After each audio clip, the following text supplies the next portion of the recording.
नमस्कार दोस्तों, स्वागत है आपका हमारे YouTube चैनल में। यहाँ हम आपके लिए लेकर आते हैं भोजपुरी सिनेमा से जुड़ी हुई लेटेस्ट न्यूज़। जी हाँ दोस्तों, जैसा कि आपको बता दें, नीलकमल सिंह का गाना जवानी के अचार डालोगी बहुत ही ज़्यादा ट्रेंडिंग में बना हुआ है। जी हाँ दोस्तों, भोजपुरी की पहचान नए सिंगरों के द्वारा की जा रही है।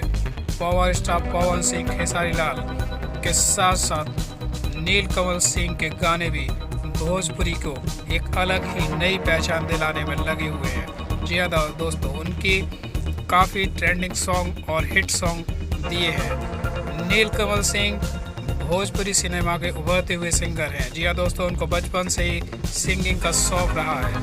तो दोस्तों, उन्होंने अपने कई सारे गाने जाने माने फीमेल सिंगर शिल्पी राज, अंतरा सिंह के साथ भी दिए हैं। जी हाँ दोस्तों, शिल्पी राज, अंतरा सिंह के साथ नीलकमल सिंह के काफ़ी गाने भोजपुरी में फेमस और ट्रेंडिंग में हैं। जी हाँ दोस्तों, आपको खबर कैसी लगी? अगर आपको खबर अच्छी लगी है तो वीडियो को लाइक और चैनल को सब्सक्राइब करना ना भूलें। यदि आप चैनल पर पहली बार आए हैं तो सब्सक्राइब और लाइक करना ना भूलें। यहाँ हम आपके लिए भोजपुरी से जुड़ी